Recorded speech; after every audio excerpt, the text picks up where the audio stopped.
Welcome back to The Person Everyone Needs. I'm your host, Webb, and we are continuing to talk about my friend Jonathan and how his life is helpful for your life, how to breathe life back into the dreams that you have. And so we're going to pick up where we left off last week, talking about now, be strong. There's something that is burning within you, something the world is just not complete without. You're a gift to this earth. There are some ways that your diminished spark quells others' fires. Your life, ignited, also inspires others. The truth is, we need you. Extroverted people sometimes seem to have a broader impact, but only because they're more readily noticeable. However, in life, quick recognition is not nearly as profound as the meaning of those who make you work to see what makes them tick. I grew up with a girl who always had such a different view of everything. She didn't always fit in, and after graduation, she moved away. She found herself, she got married, and now lives a beautiful life that I love seeing her pictures and stories that explain her heart. She's a photographer who visits some of the most incredible sites to film and capture remarkable moments. I've always loved her so much, but seeing her quiet life painted in the most vibrant sounds and colors with her heart inspires me to see the deeper things in life. I've watched people grow. There's a beauty, a strength that flows when we find what makes us come to life.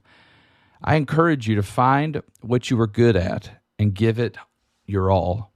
Steve Jobs once said, "We're here to put a dent in the universe. Otherwise, why else even be here?"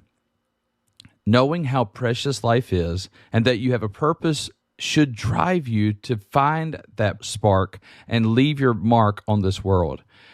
Whatever you're good at can be used to bless someone else. There's a lady in my church who loves to crochet. Every child born in our church gets a blanket and sometimes a tiny outfit. This is her way of contributing to the world. She will not be forgotten. So what's your dent? Where are you going to make the most difference?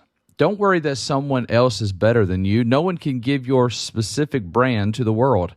I can't tell you how many brands draw me toward them despite not being the leader in their arena. I mean, in sports, I'm a Redskins fan. Nothing to brag about since like 1992. Mark Martin, who was a NASCAR driver with an incredible propensity to come in second place. That was my favorite. In music, I rarely like the top sound of the month. I love deep tracks, and I like long songs. I don't accept the loudest voice in news or social media, politics, or opinion. I read books by local people, not just the New York bestsellers. Why does this matter?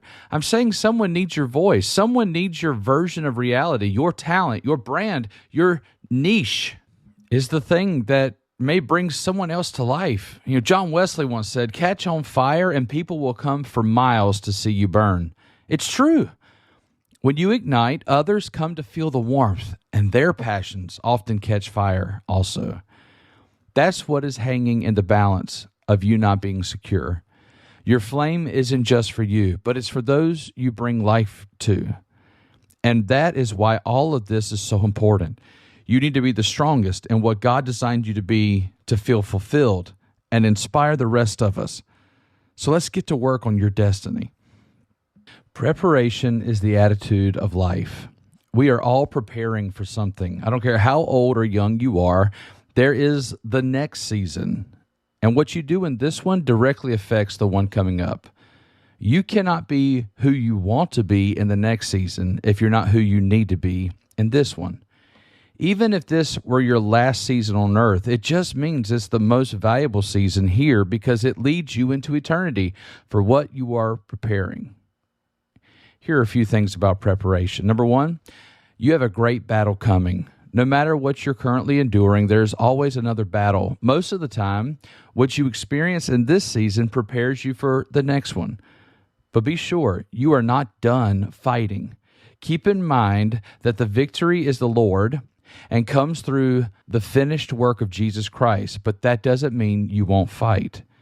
There is not a single promise in the Word that says you won't have to fight. Jesus even said, "In the world you will have trouble." He told Peter that Satan had asked to sift Peter like wheat, but he prayed, that his faith wouldn't fail. After informing the disciples that they would have trouble, he says, "Take heart, I have overcome the world." Sifting is coming.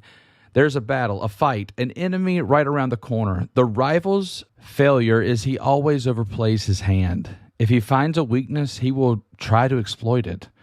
When you fall short due to your vulnerability, ask God for forgiveness and be thankful that you know where you were exposed and get ready for the next test. The second thing is you cannot prepare for the battle once you're in it. I think this is the most sobering truth I have ever found about battles. You fight with what you have. If you're not skilled in combat, you may fail. You may fall if you're not prepared. That's why if you want a better job, you need to work at that desired level.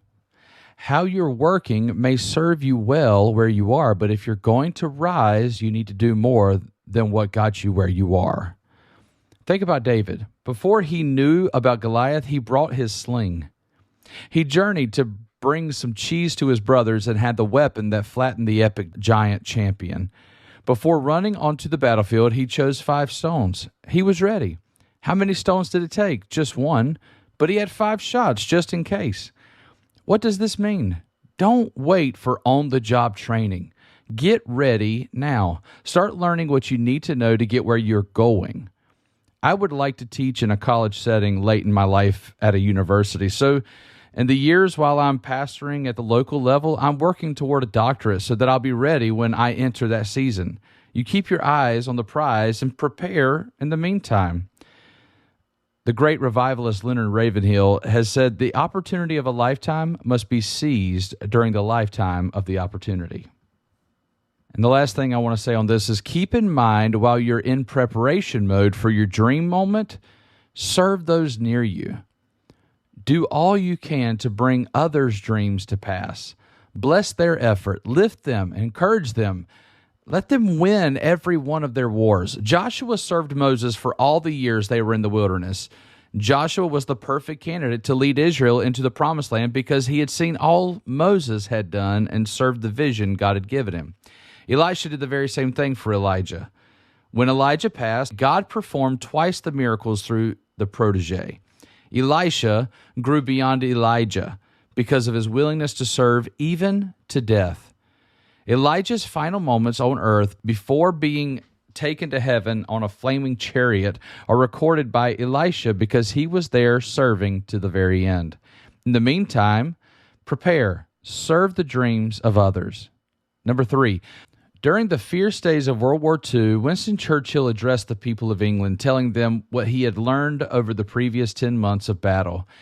He spoke a line that has been shortened to never, never, never give up, to fit on the side of a coffee mug and bumper stickers, but I think the full version is so powerful. He says toward the end, he's like, never give in. Never give in. Never, never, never, never. And nothing great or small, large or petty, never give in, except to convictions of honor and good sense. Never yield to force. Never yield to apparently overwhelming might of the enemy. I say to you the same. No matter the setback, no matter the excuses or reasons, do not give up. Find a way to heal and get back into the battle. Don't roll over. Never say die. Dust yourself off and jump back in the game. You have what it takes. What if the very time you slowed down or quit is the moment the breakthrough was coming? What if Joshua and Israel would have stopped on the 6th trip around Jericho? What if they hadn't finished the 7th and final time? They would have never seen the walls fall. They wouldn't have had the victory. When you feel like giving up, pray for boldness. That's what believers do. The persecuted apostles prayed for boldness, not protection. When they lacked faith, they asked for more. Give me strength when I don't have any, Lord. There is nothing God can't do. It is His will for you to defeat your enemies, so keep hope alive. Mark 9:24, immediately the father of the child cried out and said, I believe, help my unbelief. God is able to do more than you could ever imagine. God wants to deliver you from your bondages. If you feel trapped, reach out. God can bring you out of all the chains and give you deliverance. He is able to heal you. Are you wounded? Are you in pain? God doesn't scoff at that. He can restore you to full strength. What the enemy has stolen and bruised, he can bring back to life and health. Our mighty God can resurrect the dead. Maybe you have entirely given up on something, a dream, a spouse, a child, the job. He can bring it back to life. What looks dead to you only needs to hear the voice of God to spring back to life. Speak over those dead bones. Speak over those fears. Say, dreams, come forth, live again. Even if you are well along in years, the prophet Joel says that the Spirit of the Lord is poured out on you. The old dream dreams. Don't be afraid to dream again. He can bring anything back to life. He redeems. Anything stolen, destroyed, lost, can be given back better. Your mighty warrior can give back all that seems broken better. And he will do it through you, but he has chosen not to do it for you. If you want to see God do something amazing, you must step out to see the miraculous. This is the caveat. Faith activates every miracle. Someone has to step out, challenge the foe, search for truth, begin to pray. Something must be done to step into the miraculous victory. God wants to do these amazing things through you. He wants you to defeat addiction or obesity or lethargy, but he won't force or fix anything without your cooperation. God has no victims. He is the greatest honorer of free will there has ever been. He forces nothing, but empowers all things. Just think, when the Israelites leave Egypt, God watches them take the step of faith through the Red Sea before destroying the army behind them. Why? He could have killed the military with a word, but he wanted Israel to see what their steps of faith could bring to pass.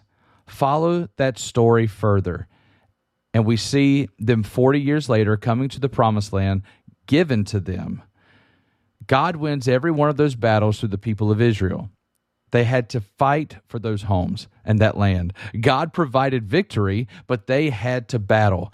To sum all this up, go get it. The battle is yours. The land is yours. The dream was placed in your heart by God Almighty, and he has provided all you need to win.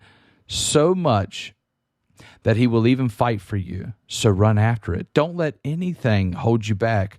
God will use your insecurities, weaknesses to bring himself glory. Moses stutters and spends the rest of his days speaking to kings, leading pilgrims, and teaching the law and the heart of God. He makes stutters utter divine good news. Peter's fear overtook him when the temple guard arrests Jesus, and he denied his even knowing his best friend. After being restored to relationship with Jesus, Peter openly declares his love for his king at the temple, in prisons, in front of magistrates, to Gentiles, in Rome, and eventually from his own cross, where he never feared again to proclaim the knowledge of Jesus Christ. Man of valor, you have a lot to offer. This world is better with you in it, wholehearted and strong. The real mark of manhood is living full-hearted. I want to show some things about the importance of your heart. Have the courage to go deeper, to understand the rudder of your life. Because people, men who live strong, that's a person that everyone needs.